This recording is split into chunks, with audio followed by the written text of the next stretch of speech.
तो दोस्तों स्वागत है आप लोगों का 2023 की एक नई एनिमे के अंदर जिसका नाम है सोलो लेवलिंग। और आप में से बहुत सारे लोग इस एनिमे का काफी समय से इंतजार भी कर रहे थे। तो चलिए इस एनिमे को शुरू करते हैं, लेकिन उससे पहले चैनल को अभी तक सब्सक्राइब अगर नहीं कर रखा है तो चैनल को सब्सक्राइब कर देना, और अगर वीडियो पसंद आए तो वीडियो को भी लाइक कर देना। सोलो लेवलिंग के एपिसोड नंबर 1 की शुरुआत में हम लोग अपने मेन कैरेक्टर को देखते हैं जो कि काफी ज्यादा घायल होता है, जिसके बाद वो बताता है कि मेरा नाम सांग जिन वू है और मेरी रैंक ई है, यानी कि मैं ई रैंक का हंटर हूँ। और हंटर गिल्ड के अंदर मेरी जो रैंक है वो सबसे लोएस्ट है और मैं सबसे कमजोर हंटर हूँ। और मैंने कभी भी नहीं सोचा था कि मेरे साथ कुछ ऐसा होगा। हाँ, मैंने ऐसा कभी नहीं सोचा था। जिसके बाद यहाँ पर उसके ऊपर काफी सारी चीजें जो यहाँ पर अटैक करती हैं और इस तरह हमारा ये सीन कट होता है। अगले सीन में हम लोग यहाँ पर एक सिटी को देखते हैं जहाँ पर हमारा मेन कैरेक्टर अभी भी बस से उतरा होता है, जिसके बाद वो बताता है मैं एक ई रैंक का हंटर हूँ। हालांकि मेरे को अपने आप को भी एक हंटर कहते हुए शर्म आती है। मैं काफी ज्यादा कमजोर हूँ और मेरे पास किसी भी प्रकार की कोई भी रीजनरेशन एबिलिटी भी नहीं है। और मैं जितनी बार भी डंजन के अंदर जाता हूँ हर बार घायल होकर ही बाहर आता हूँ, और कई बार तो मैं मरते मरते बचा हूँ।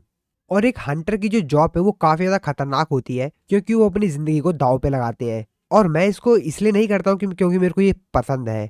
जिसके बाद सांग जिन वू एक कंस्ट्रक्शन साइट के पास पहुंचता है। इस कंस्ट्रक्शन साइट पे एक पोर्टल ओपन होता है जिसकी मदद से ये लोग डंजन के अंदर जा सकते हैं और वहां पे हंटिंग कर सकते हैं।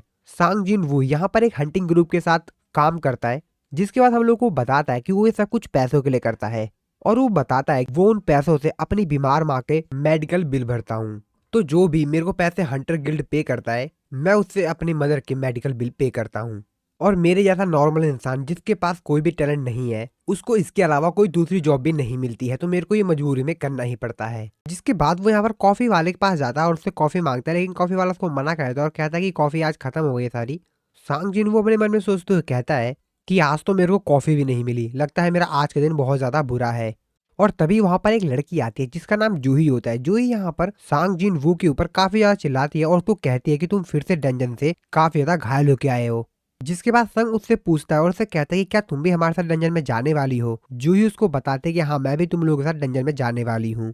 जिसके बाद जूही उससे पूछती कि मेरे को पहले ये बताओ कि तुम्हारे चेहरे पर ये चोट कैसे लगी। संग उसको कहता है कि मेरे को नहीं पता, शायद ये मेरे को जब मैं हंटिंग कर रहा था तब उसके दौरान मेरे को चोटें लग गई होंगी। जिसके बाद ये दोनों एक जगह पर बैठ के बातें करते हैं। जिसके बाद जूही उससे पूछती है कि अच्छा मेरे को ये बताओ कि आखिरकार ऐसा क्या हुआ था हंटिंग के दौरान कि तुमको इतनी ज्यादा चोटें लग गई। जूही उससे कहते हैं क्या तुम इतने ज्यादा यहाँ पर घायल हो गए थे कि तुमको हॉस्पिटल जाना पड़ा। संग उसको बताता है कि हाँ बिल्कुल। संग जिसके बाद उसको बताता है कि हम लोग ई रैंक के डंजन में थे और बाकी सभी लोग जो भी उस डंजन के अंदर गए हुए थे उनमें से सिर्फ मेरे को ही यहाँ पर घायल हुआ, यानी कि सिर्फ मैं ही घायल हुआ उनमें से। जूही उसको कहती है क्या ऐसे कैसे हो सकता है। सांग उसको बताता है कि असल में यहाँ पर जितने भी मेरे साथ बाकी लोग गए हुए थे वो हायर रैंक के थे, तो इसीलिए उन लोगों ने अपने साथ हीलर नहीं लेकर गए थे, और जब मैं यहाँ पर जख्मी हुआ तो वहां पर हीलर था ही नहीं। जिसपे जूही उनके ऊपर काफी ज्यादा गुस्सा करते हुए कहती है कि वो लोग हीलर क्यों नहीं लेकर गए। संग उसको कहता है कि अरे नहीं सही है, कोई दिक्कत नहीं है, ऐसा इसीलिए हुआ क्योंकि मैं कमजोर हूँ।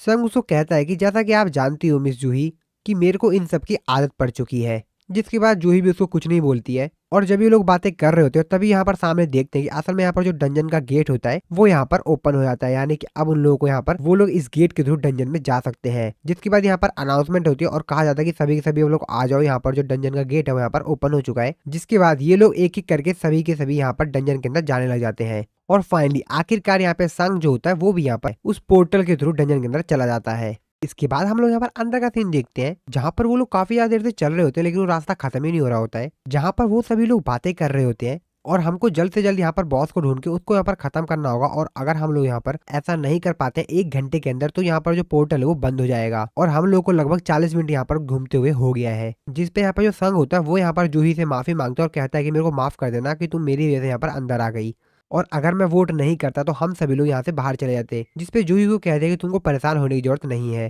सांग उससे कहता है कि क्या तुम सही में ठीक हो। जिसपे जूही को चिल्लाते हुए कहती है कि क्या बकवास कर रहे हो, मैं इस तरीके से ठीक कैसे हो सकती हूँ, और तुम्हारी वजह से मेरे को यहाँ पर आना पड़ा, ये जो मिशन है वो काफी ज्यादा खतरनाक है।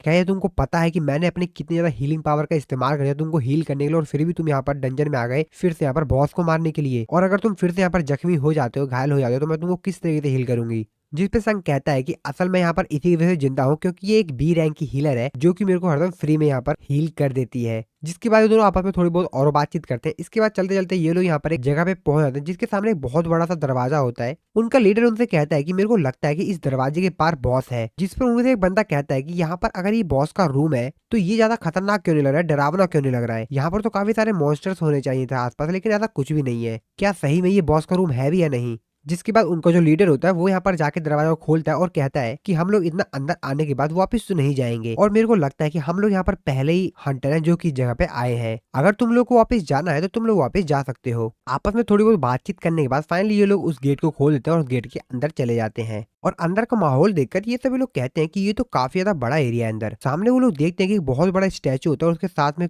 काफी ज्यादा छोटे छोटे स्टैचू होते हैं। और वो जो छोटे स्टैचू होते हैं उनमें से किसी के पास तो वीपन्स होते हैं, किसी के पास म्यूजिकल इंस्ट्रूमेंट होते हैं और कई के पास और भी दूसरे प्रकार के हथियार होते हैं। जिसके बाद वो सभी लोग सामने बीच में जो कि बड़ा सा स्टैचू होता है उसको देखते हुए कहते हैं कि क्या ये इन सभी लोगों का बॉस है, क्योंकि इन सभी स्टैचू में से यही सबसे बड़ा स्टैचू लग रहा है। लेकिन वो जो लीडर होता है वो कहता है कि अरे नहीं, ये कैसे बॉस हो सकता है, ये तो एक स्टैचू है सिर्फ। जिसके बाद वो सभी लोग आसपास हर जगह चेक करते हैं और यहाँ पर बताते हैं कि आसपास यहाँ पर कुछ भी नहीं है, यहाँ पर एक भी मॉन्स्टर नहीं है। सामने बस ये जो स्टैचूज दिख रहे हैं यही सब स्टैचूज है, इन स्टैचूज के अलावा यहाँ पर कुछ भी नहीं है। उनका लीडर साइड में रख के किसी चीज को देख रहा होता है। तभी उनमें से जो एक बंदा होता है वो कहता है कि सर यहाँ पर आइए, यहाँ पर देखिए, यहाँ पर स्टैचू पे कुछ लिखा हुआ है। जिसके बाद उनका जो लीडर होता है वहाँ स्टैचू के पास जाता है और वहाँ पर पढ़ने लग जाता है कि उस स्टैचू में क्या लिखा हुआ है। और हेडिंग के टॉप पे लिखा हुआ होता है कार्थीनो टेम्पल्स कॉमेंडमेंट्स।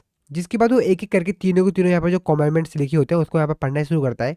सबसे पहली होती है लॉर्ड की पूजा करो, और दूसरी लिखी होती है लॉर्ड की तारीफ करो, और तीसरी होती है अपने वफादारी को साबित करो। और तभी जूही जो होती है वो सांग से कहती है कि उधर देखो। मेरे को ऐसा क्यों लग रहा है कि वो जो स्टैचू है उसकी आंखें हिल रही है, वो जो बड़ा वाला बॉस है उसकी आंखें। जिस पे संग कहता है कि हाँ मेरे को तो ऐसा नहीं लग रहा है। और तभी उसको एहसास होता है और कहता है कि मेरे को यहाँ पर कुछ गड़बड़ क्यों लग रहा है। जिसके बाद उनका लीडर बताता है कि असल में इन कमेंटमेंट्स के नीचे लिखा हुआ है कि जो इनको फॉलो नहीं करेगा वो इस रूम से जिंदा वापस बाहर नहीं जा पाएगा। और ऐसा कहने साथ ही यहाँ पर जो दरवाजा होता है वो भी यहाँ पर बंद हो जाता है, जिसको देखकर सभी लोग वहाँ पे काफी ज्यादा घबरा जाते हैं, काफी ज्यादा डर जाते हैं। उनमें से जो एक बंदा होता है वो कहता है कि तुम लोग तो बेमतलब में डर गए, रुको मैं यहाँ पर अभी जाके दरवाजा खोलता हूँ। और वो उन लोगों से कहता है कि यहाँ पर जो भी खजाना वगैरह मिलेगा वो तुम लोग रख लेना, मैं तो बस यहाँ से बाहर जा रहा हूँ। और जैसे वो यहाँ पर जाके गेट को छूता है तभी उनको जो लीडर होता है वो चिल्लाते हुए कहते हैं रुको, दरवाजा गेट मत छूना, वहां से पीछे हटो। और तभी हम लोग देख देंगे वहां पर जो एक स्टैचू होता है वो यहाँ पर उसके ऊपर एक कुल्हाड़ी चलाता है और उसको मार देता है और फिर से अपने पोजीशन में जाके खड़ा हो जाता है। जिसको देखने के बाद यहाँ पर जितने भी लोग होते हैं काफी ज्यादा हैरान होते हैं, काफी ज्यादा डर जाते हैं, क्योंकि उनमें से जो उनका एक साथी है वो मारा जा चुका है। संग और जिन्हू दोनों काफी ज्यादा घबरा जाते हैं। जिसपे जिन्हू कहती है कि अगर ये वाला स्टैचू हिल सकता है इसका मतलब यहाँ पर जितने स्टैचू है क्या ये भी हिल सकते हैं। और यहाँ पर वो जो बॉस का स्टैचू था वो भी यहाँ पर हिल रही थी, उसको देखो। मेरे को लग रहा है कि ये स्टैचू भी यहाँ पर हिल रहा है, इसकी आंखें भी हिल रही हैं। और इसी सीन के साथ ये वाला जो एपिसोड है यहाँ पर खत्म हो जाता है। तो दोस्तों नेक्स्ट एपिसोड को देखने के लिए चैनल को सब्सक्राइब जरूर से कर देना, वीडियो अच्छी लगी वीडियो को लाइक कर देना। मिलता हूँ मैं आपको नेक्स्ट वीडियो के अंदर, मिलता हूँ मैं आप लोगों को नेक्स्ट वीडियो में।